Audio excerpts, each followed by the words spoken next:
cut his foot last season. I know it's not comfortable, but they have to just because of what's under the sand.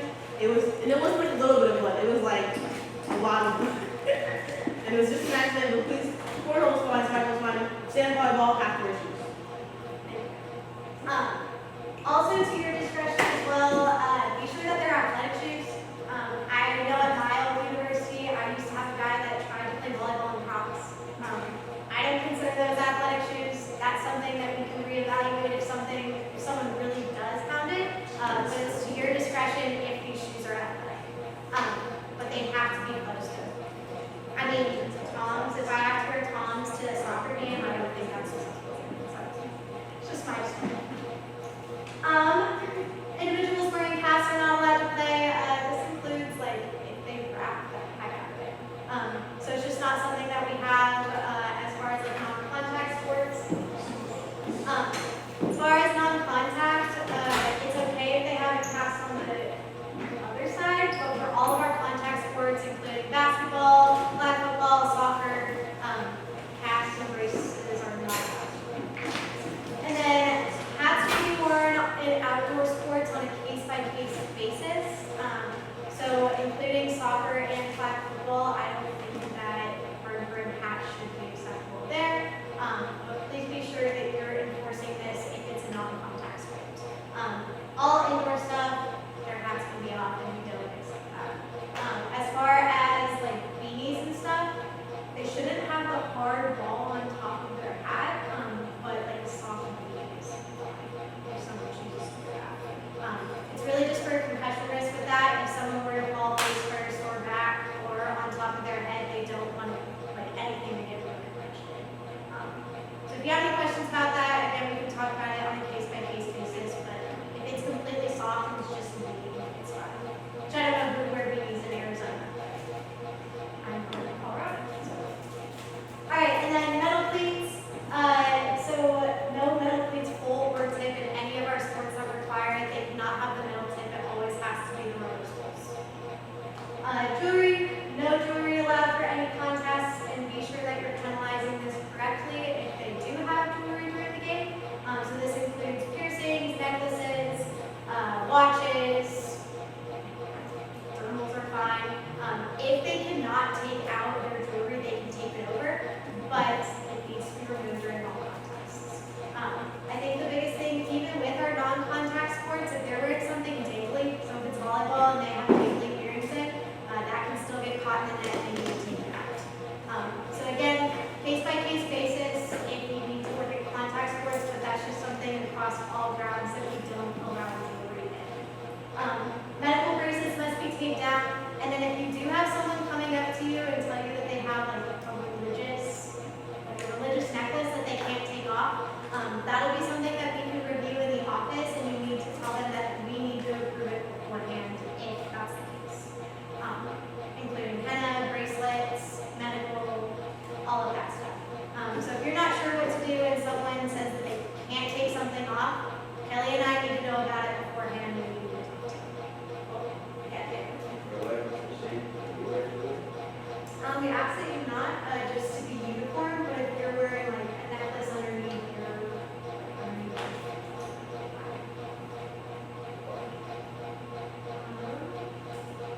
all right, apparel and jerseys. So for certain sports, we ask that teams either have different matching uniforms. And so each officiating sport participant must have matching shirts. And so ultimately, the home team gets to choose what color they have. And so for basketball, teams can draw numbers on the back, but teams pretty much just need to show up in a uniform color and participate in the game. If you get a situation where both teams come with similar colored shirts, like if you feel like the official cannot differentiate between two teams, you need to tell the visiting team to have a different color. And so if the team does not have a color that they can switch into, unfortunately that would be a forfeit. But this is just what we got for our jerseys right now. I believe in certain sports we have some pennies that we can use. So again, if a visitor team doesn't have any, we'll have that as like a very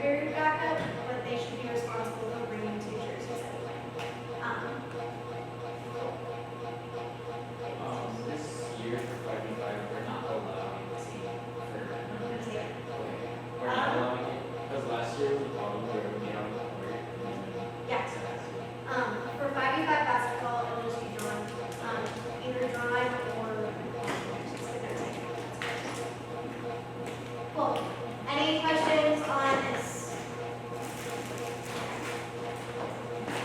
Kelly is going to take it. Alright, so sportsmanship is something. Y'all want a quick break? 5-minute break? Yeah. Let's get it. Let's go for it.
Kelly.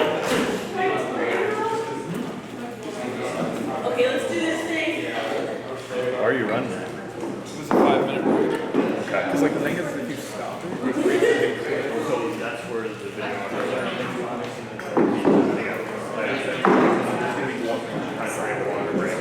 yeah, I'll stop it. they could take it. Also, what? Has it always been this blue? Has it been this blue? You just, like, As long as they can read it.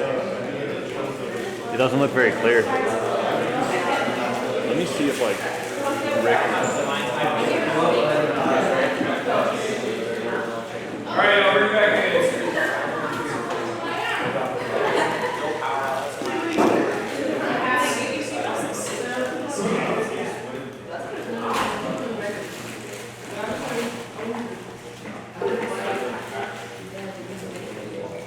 All right, so we're jumping back into sportsmanship. Sportsmanship is another very big responsibility of our supervisors. First and foremost, sportsmanship is predominantly the decision of the officials working that game. So we need to back our officials in this instance and trust the people working this game. If they feel like that's the score that the team should be given, we are going to back them 100% unless it's just an outrageous claim, which we'll talk about in a second. Or if you really feel strongly and feel like something is happening with that team and that's why they're giving them that sportsmanship score, that would be something you put in a report and let us know, but you're not going to undermine them like at the scene of the game. You're going to back them there and we can get it figured out. And so all of our teams are held to the same standards and the same scale when it comes to sportsmanship, and they are made clear of that in their captain's meeting, and then it's in the handbook and it's in the rules for every single sport. So theoretically, they should be sitting in 3 different spaces. That doesn't mean that they're always going to see it. So it's still up to our supervisors and our officials to uphold sportsmanship. Like we said, for playoff eligibility, you need a 3.5, so it's another incentive to keep a good sportsmanship. If you won't make it to the playoffs, you have a good record. You don't have the sportsmanship department. And then everyone starts with a 5. So 5, the scale is 1 to 5, 5 being the highest. That does not mean that you don't have to earn a 5. Just because you start at a 5 doesn't mean that you're staying there the whole time. You still have to earn the 5, and there's going to be ways that you go down. So, next slide. Yeah, so these are the qualifications for each sportsmanship score. A couple big points that I want you to take away from this. So 5's our highest, that's what we're shooting for. You cannot go lower than a 4 sportsmanship score if your official did not give out some type of unsportsmanlike penalty. So in flag football, there's an unsportsmanlike penalty. In soccer, there's yellow cards, so the equivalent of that is a yellow card. In basketball, there's technical fouls. And then if we, next semester with volleyball, next semester with volleyball, they also use cards in volleyball as well. So a yellow card, technical foul, sportsmanlike penalty. If you want to go anything lower than a 4, that had to have been addressed at some point in the game. Because we can't just hit a team with a 2 that would take them out of playoffs if our officials didn't give them any warning on the field based on those, based on that judgment. Another important point. Every time you hand out something, so you hand out a yellow card, you give out a technical foul, any of these unsportsmanlike penalties, you automatically deduct a point. So they could be angels all game, and a player tells the ref to F off, and that one player gets a technical foul, that team's still at a 4. They can't go any higher. So those are just a couple things to keep in mind. That's something where the officials are going to need help with that enforcement. We're going to teach them that in each training, but just making sure that an official gave out 2 different technicals to different players. They're not coming to you and saying, okay, that team deserves a 5. No, they get 3 at that point because they gave out 2 different unsportsmanlike penalties for it. But if we get to this one point right here, the game is abandoned. So we get to the point where we've got 4 technical fouls. Another important distinction is with all of those unsportsmanlike penalties, you can only get the second one gets you ejected. So you can only have 1. Once you get the second one, it gets you ejected. So if somebody was to get ejected straight away, like let's say they didn't get an accumulation of 2 technical fouls, they get ejected, how many points do you think they would lose from their sportsmanship score? They get an ejection. Anybody take a crack? 2. The reason they would get 2 is because an ejection is theoretically 2 technical fouls, or 2 unsportsmanlike, right? And so that would be a way to lose 2. So if they get a combination of 2 ejections, that would be losing 4 points, right? Because they have 2 points, so that would be an abandonment of the game.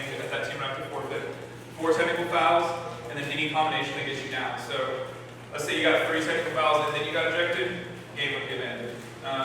You get 4 technical fouls, game would be abandoned. So stuff like that. It's simple math, but once you get to the 1 point sportsmanship score, that is when the game is forfeited.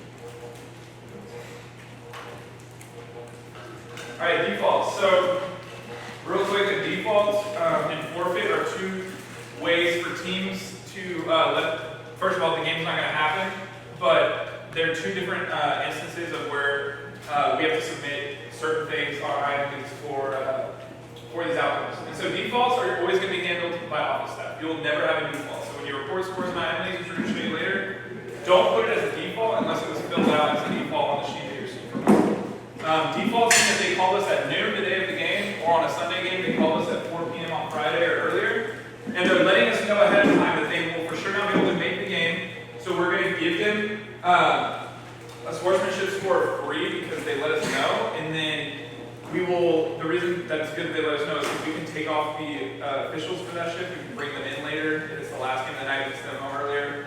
And it allows our program to save money, right? And so we reward them with a default because that helps us out. That's also why there's a time limit. It does us no good if they try and default at 5:50 p.m. and their game's at 6 o'clock. We can't adjust with our officials, right? So that's why it would turn into a forfeit. So a forfeit is the next step of the default, and this is one where you could have a half on the field. A forfeit could be as simple as a team didn't show up, we gave them the 10-minute grace period, which we're going to talk about a little bit later. They weren't there for any of that, that's a forfeit. They show up, they don't meet the gender requirements, or they don't meet the minimum number requirements. That's a forfeit. That's something you're putting in, and that will be a 2 sportsmanship. So it'll be a 2 sportsmanship, and then the next slide the slide after that will have the score that we'll put in. So keep that back here. Yeah, so this is what I talked about forfeits.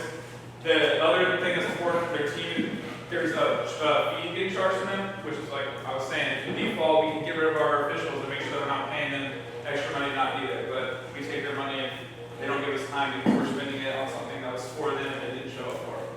There's also this 10-minute grace period, which I talked about. So teams are allowed 10 minutes to get the correct number of players at the game. So if the game is scheduled for 6, the latest it can start is 6:10. They don't have people ready to go right at 6:10 and the game's forfeited, no matter what, even if they got a player in the parking lot. They're not ready to play. Also, what that means is at 6 o'clock when the game is supposed to start, that's when we start the game clock. So game is 6:05, 5 minutes should have been ran off in the first half in that sport. So 5 minutes left. They also will have a score penalty, which we're in the next slide. Okay. Yes. So, if they show up late, they're starting down at this score. So let's say we've got a game at 6 o'clock, they show up at 6:03. They're starting at this score for the sports. And so, flag 21-0, basketball 20-0, outdoor soccer is 3-0, indoors 5-0, along softball and kickball. This is going to be taught at officials training, but it's also important for our supervisors to know, yes. Is it just the absent players that get charged for forfeit, or is it the whole team because I believe we charge, it's every If you 20. check in, you avoid it. Okay. So even if they're gonna forfeit that game, make sure you're, going out of your way to check everyone in who's there. So even if, they're not gonna think to just go up to you to check in, but make sure you're checking them off so they don't get that fee charged to their account. And please note that in your daily report. Like, oh, some members from X team checked in, so that way it's office staff knows, we know that it wasn't, no one checked out. Yeah. So if the game goes to a full forfeit, it's 6:11, the game's supposed to start at 6 o'clock, we're forfeiting the game, that's the score that you would report for the game. So in IMLinks, it would let you report the score, the sportsmanship, so the team that was there ready to play would get a 5, the team that wasn't there would get a 2, and then it lets you choose what the outcome of the game was, and in that outcome you select forfeit. If you don't select loss, you select forfeit because we need to know there's a forfeit. If you just select loss, and then you enter the score 21-0, that doesn't tell us if the game was played or not. If it just says loss, we could assume that the game was just a 21-0 loss. The team that had 0 had bad sportsmanship. So that's why we need the forfeit. This is just the most important thing, guys. Scores, that's what you submit. That's also the penalty that they get if they are late. So if you show up 5 minutes late, ready to play, you're starting the game down 5-0. And those scores, starting the game down 3-0 now. We have to stay patient with that. That's a little bit of a change from last year. So even in like basketball, let's say the team showed up 5 minutes late, Yeah, but it'd still be 20-0. So yeah, the old system that we used was by the minute. We're gonna get rid of all that math from y'all. One of the big complaints was like, okay, a team shows up at 6:03, they aren't checked in, and the supervisor's busy doing something else, and because